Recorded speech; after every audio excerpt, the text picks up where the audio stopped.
مرحبا وكيف الحال؟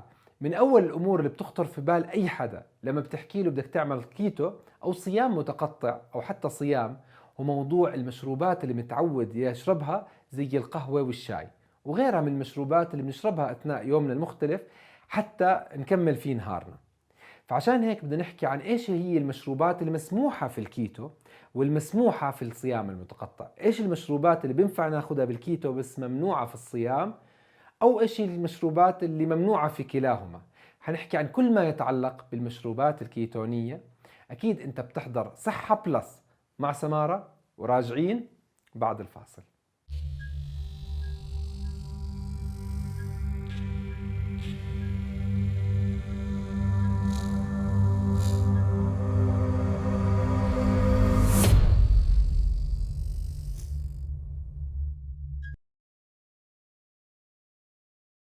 الكيتو والصيام المتقطع بيكملوا بعضهم البعض، فما في شخص بيعمل الحمية الكيتونية إلا وما بيرفق معها استخدام الصيام المتقطع. وبالصيام المتقطع بكل بساطة احنا بنمنع كل أنواع الطعام اللي فيه سعرات واللي ما فيه سعرات أثناء الحمية أثناء الصيام المتقطع، وبنسمح بالمشروبات الخالية من السعرات. وهون بيجي السؤال، إيش المشروبات المسموحة بالحميات الكيتونية أثناء الصيام المتقطع؟ الجواب على هذا السؤال بيختلف باختلاف الشخص والغاية من الاستمرار أو الالتزام بالصيام المتقطع أساسا. فالشخص اللي بيعاني من مقاومة الأنسولين وعنده سكري والتراكمي عنده مرتفع ووزنه عالي وعنده مشاكل صحية ما إلها أول ولا آخر، ودخل بالكيتو عشان يقلل من هاي المشاكل الصحية ويعالج المشاكل الموجودة عنده من خلال الدخول بحالة الأوتوفاجي، هذا الشخص يفضل أنه يلتزم بالحمية والصيام بالحرفية وما يدخل أي شيء في الصيام المتقطع إلا الشغلات زي القهوة أو الشاي اللي ما فيها سعرات نهائيا. أما الشخص اللي بيلتزم بالحميات هذه عشان يحافظ على صحته، هو وصل لوزنه المثالي والسكر عنده انتظم وما بده يخسر اللي استفاده من الكيتو، فهذا الشخص ممكن يكون عنده الأريحية بكسر الصيام بالأشياء اللي فيها سعرات ويستفيد من الزبدة أو السمنة أو الزيت لتثبيت الوزن أثناء صيامه. ما بتكسر صيامه فيسيولوجيا وإنما بتكسره من ناحية السعرات وهو المطلوب. عشان هيك اليوم بدنا نحكي عن كل ما هو بتعلق بالمشروبات المسموحة في الصيام أو في الكيتو. أكيد في بداية حلقتنا لا تنسخل على غيرك بأنك تعمل له شير لأكبر عدد ممكن من الناس، وما تبخل على حالك بأنك تنضم للقناة وتكبس شاشة الجرس. أكيد عملنا لايك وجيب فنجان القهوة ورقة وقلم وخلينا نبلش بنحكي بكل التفاصيل. أول مشروب على قائمتنا لليوم المشروب الشعبي في العالم العربي وهو مشروب الشاي. فمشروب الشاي أكيد مسموح بالكيتو وطبعا مسموح بالصيام المتقطع، أكيد بدون ما نضيف عليه سكريات. هذا النوع من المشروب الدافي المغذي المليان بمضادات الأكسدة واللي بيساعد على تقليل الالتهابات في الجسم وبرفع عملية الحرق، برضه بقلل من مقاومة الأنسولين وبوصل مقاومة الأنسولين أو فعالية الأنسولين، بزيد فعالية الأنسولين 15 ضعف في بعض الحالات. بينما المشروب الثاني عندنا في القائمة اللي هو القهوة. فشرب القهوة العربية أو القهوة التركية أو الإسبريسو الأمريكان والأمريكانو والنسكافيه الخالي من المبيض والسكريات كله مسموح في الكيتو والصيام المتقطع. رغم أنه البعض بخوف من استهلاك القهوة أثناء الصيام بأنها ممكن تطلع من الصيام المتقطع بسبب الاسترس والإجهاد، إلا أنه استهلاك الناس بالطبيعي كوبين إلى 3 في اليوم ما بترفع الاسترس كتير، بل بالعكس إلها كتير جوانب إيجابية على صحتك وعلى صيامك بحد ذاته. فشرب القهوة بيؤدي إلى زيادة الأيض عندك في الجسم وزيادة النشاط وبالتالي تقليل الوزن وزيادة خسارة الدهون. أضف إلى ذلك أنه بيساعد على تنظيم سكر الدم وبيقلل مقاومة الأنسولين، الأمر اللي بينعكس على دخولك بالصيام بحد ذاته. فتقليل مقاومة الأنسولين ورفع الحرق بيزيد صيامك. الشغلة الأخيرة أنه بيساعد في استشفاء الكبد وبيقلل من احتمالية تحول الكبد عندك الدهني إلى تشمع وتليف في الكبد.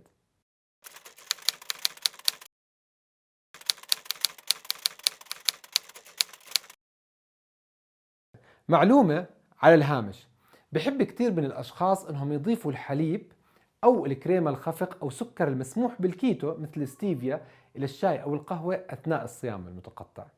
فإذا حبينا نتكلم بالبداية عن الحليب، فالحليب الكمية البسيطة منه على الشاي أو القهوة ما بتخرجه من الكيتو وقد لا تخرج من الصيام المتقطع إذا كان الشخص ما عنده مقاومة أنسولين. لكن لازم تعرف انه اضافة ال5 جرامات من الحليب اللي بيحتوي على قليل من السكر بيؤدي الى اتلاف او ابطاء قدرة الشاي العلاجية تقريبا الى الثلث. ونفس الشيء اضافة ال50 جرام من هذا الحليب الى الشاي بيبطل 90% من قدرة الشاي العلاجية. إضافة السكر الستيفيا أو أخواته من السكريات المسموحة بالكيتو إلى الشاي والقهوة أثناء الصيام بيبطئ الصيام المتقطع، وخصوصا الأشخاص اللي عندهم مقاومة أنسولين، لأنه بيحفز الأنسولين بكميات قليلة، ما بوقف الصيام المتقطع وإنما بيبطئه. لذلك أفضل وقت لاستخدام المحليات مع الشاي أو القهوة أكيد بين فترات الوجبات عند الفي فيدنج ويندو، ونحاول نبعد الشاي أو القهوة عن الوجبة نفسها، لأنه بكل بساطة بيمنع امتصاص الحديد والزنك. أما المشروب الثالث فهو إضافة الكريمة والام سي تي أويل إلى القهوة أو الشاي. طبعا الام سي تي أويل والكريمة مسموحين في الكيتو، وكلاهما مليانين بالدهون فما بيبطئوا الصيام المتقطع، لكن الكريمة فيها شوية كارب، فالام سي تي أويل أفضل من الكريمة بما يتعلق بالصيام.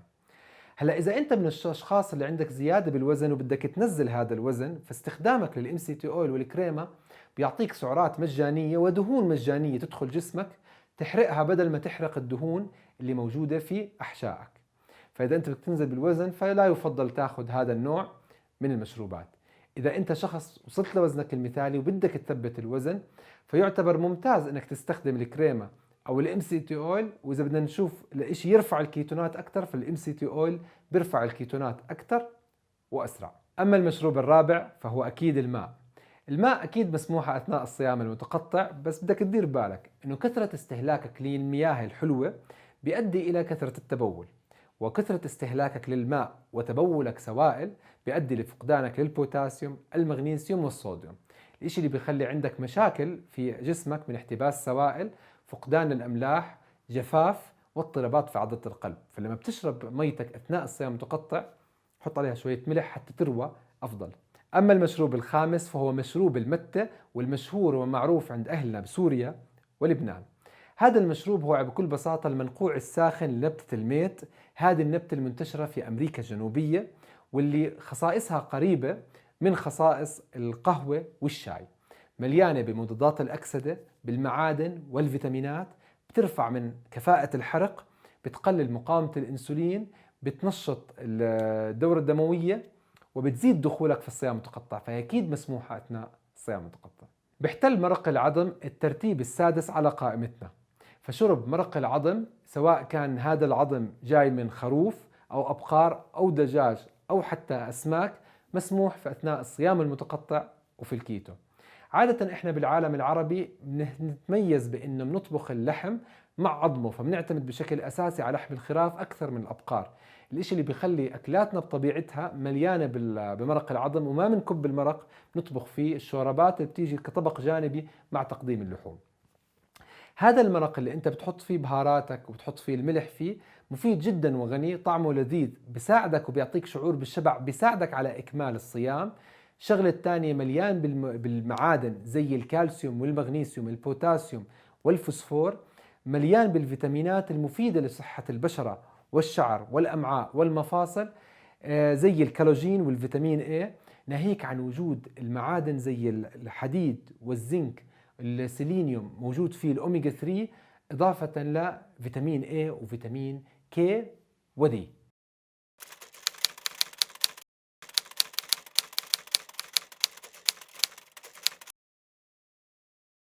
معلومة على الهامش: لا تعتبر الدهون الموجودة في مرق العظم من معيقات الصيام المتقطع، فأولا كميتها قليلة، وإن زادت التخلي عن هذه الدهون الموجودة فيها بفقدها فوائد الموجودة داخلها، واللي بتتمثل في الفيتامينات الدائبة في الدهون.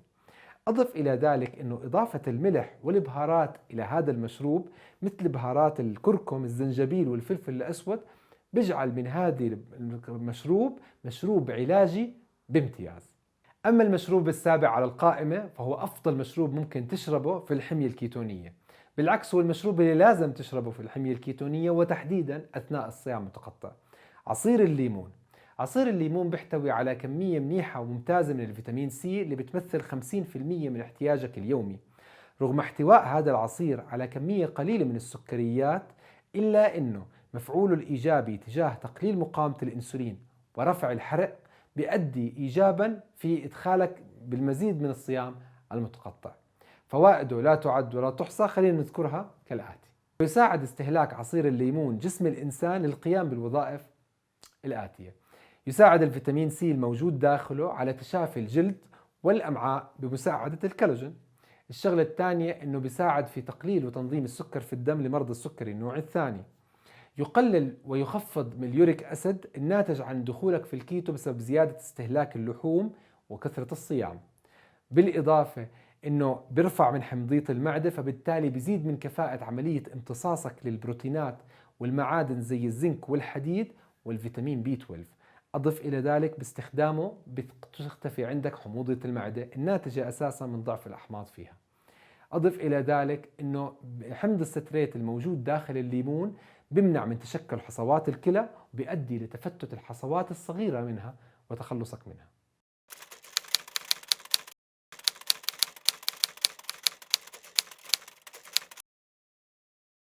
معلومة على الهامش: تحتوي الليمونة المتوسطة الواحدة على 3 جرامات من السكريات بالإضافة ل 17 سعرة فقط، 40 ملي جرام من الفيتامين سي اللي بيشكل 50% من حاجتك اليومية. وحتى تقدر تستفيد من الفيتامين سي الموجود في الليمون لازم تستهلك العصير أو تستهلك الليمونة بعد تقطيعها وعصرها مباشرة، لأن الفيتامين سي بتلف بالحرارة، بتلف بالتعرض للإضاءة، وبالتأكسد من تعرضه للهواء والأكسجين في الهواء الجوي، بالإضافة لتعرضه للوسط القاعدي. أما المشروب الثامن فهو النعنع، اللي ممكن أنت تضيفه لكل مشروباتك الساخنة أو الباردة، فممكن ينشرب سخن أو بارد. نكهته القوية ممتازة لتغيير نكهة الفم ورائحته، خصوصا أثناء الصيام والأشخاص اللي بيعانوا من مشاكل في رائحة الفم. الشغلة الثانية إنه مفيد للعضلات الملساء اللي بيعمل على استرخائها، فبالتالي بيقلل الآلام وتهيج الأمعاء وبيقلل النفخة والغازات. يؤدي استهلاكه إلى تقليل الصداع والشقيقة، بالإضافة لتقليل من الجيوب وحساسية الجهاز التنفسي بشكل عام. مطهر للأمعاء، فهو قاتل للبكتيريا مثل الإيكولاي والسالمونيلا. يخفف من أعراض الدورة الشهرية وآلامها عند السيدات بسبب عمله على تخفيف الإجهادات واسترخاء العضلات الملساء وأهمها عضلة الرحم.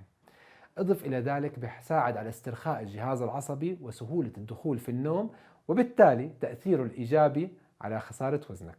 وهون بنوصل للمشروب التاسع، المشروب الحلو المذاق بطبيعته، الخالي من النشويات واللي بيقلل مقاومة الأنسولين، بيجعل هذا المشروب هو مشروبي المفضل اللي بستهلكه باستمرار. هذا المشروب بيحتوي على كمية كبيرة من مضادات الأكسدة، أهمها البوليفينولز، اللي بتؤدي لانخفاض الالتهابات بالجسم عند استهلاكه باستمرار. بالإضافة إلى أنه مفيد جدا لمرضى السكري ومقاومة الأنسولين، فهو بيقلل من السكر في الدم لتأثيره المباشر على مقاومة الأنسولين. وبعض المنتجات بتكون عبارة عن إكستراكت مختارة منه، بيعملوا منه مكملات غذائية. أضف إلى ذلك دوره الرهيب في تحسين الأعصاب، وظائف الأعصاب، وبالإضافة إلى أنه المادة الفعالة الموجودة داخل القرفة اللي هي السينامالديهايد مسؤولة عن قتل البكتيريا مثل الليستيريا والسالمونيلا.